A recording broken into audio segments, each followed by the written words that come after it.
Monsieur le Premier ministre, cher et grand peuple britannique, en ce 70e anniversaire de l'appel du 18 juin,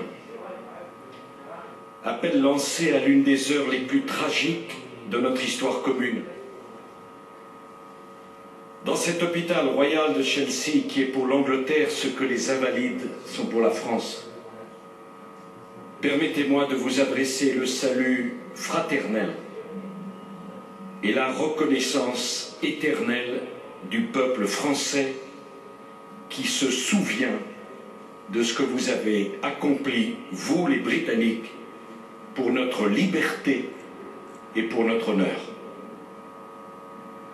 En offrant au général de Gaulle l'hospitalité de son foyer, l'Angleterre ne s'est pas seulement comportée en fidèle allié vis-à-vis de celui qui avait choisi de devenir un proscrit pour incarner le respect de la parole donnée.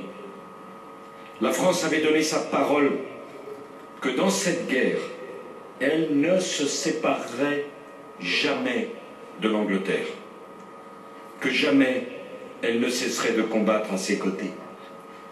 Eh bien, en accueillant chez vous le général de Gaulle, en lui offrant le micro de la BBC, en reconnaissant sa légitimité, l'Angleterre a signifié à jamais que pour elle, la seule vraie France ne pouvait être que celle qui ne l'avait pas trahi.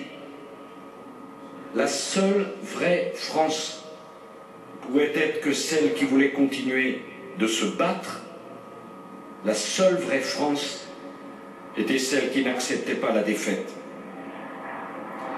En reconnaissant au général de Gaulle le droit de parler, l'Angleterre a rendu à la France le plus bel hommage qu'elle ait jamais reçu, parce que cela voulait dire qu'aux yeux des Anglais, la France ne pouvait se confondre qu'avec la conception la plus élevée de l'honneur. Vous avez permis que la résistance française pût tout simplement exister, car l'appel du 18 juin n'aurait pu être lancé nulle part ailleurs qu'au sein du seul peuple libre qui continuait de résister de toutes ses forces au nazisme. Alors que dans la France submergée par l'ennemi, les chefs trahissaient en demandant l'armistice au mépris de la parole donnée et en s'engageant dans une collaboration qui les conduira à couvrir les crimes les plus atroces.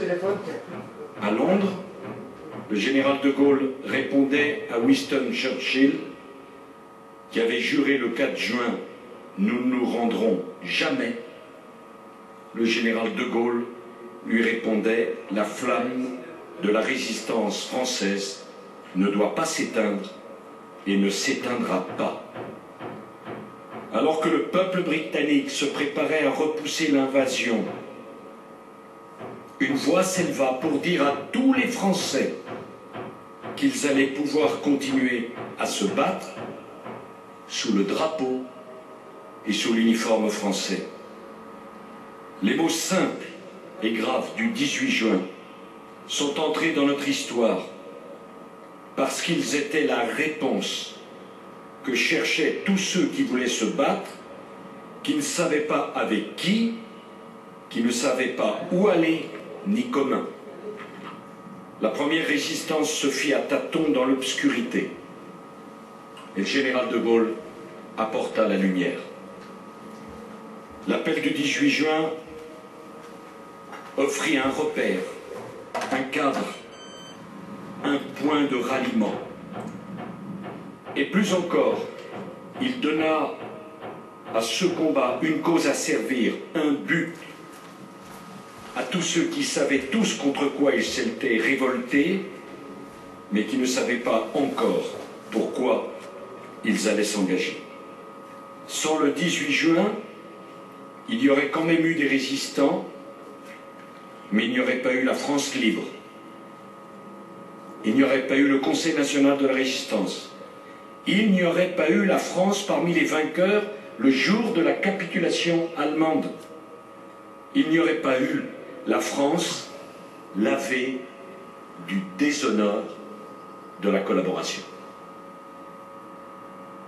Qu'importe qu'en juin 40, il n'y ait eu à Londres que quelques centaines de volontaires, et en France quelques milliers seulement de Français cherchant désespérément à résister, le 18 juin, le général de Gaulle parle pour l'avenir et il anticipe déjà sur tout ce qui va se passer à la Libération et après. L'état-major français croyait que lorsque la France aurait capitulé, l'Angleterre capitulerait à son tour dans les 8 jours. Le général de Gaulle connaissait les vertus du peuple britannique. Il connaissait votre courage. Il connaissait votre ténacité. Il connaissait la détermination de son Premier ministre. Le général de Gaulle savait que l'Angleterre ne céderait pas et que si elle ne cédait pas, la guerre deviendrait mondiale. C'est pourquoi, Monsieur le Premier ministre, nous sommes si fiers d'être vos amis et d'être les amis des Anglais. Le général de Gaulle savait que cette guerre mondiale, l'Allemagne ne pourrait pas la gagner.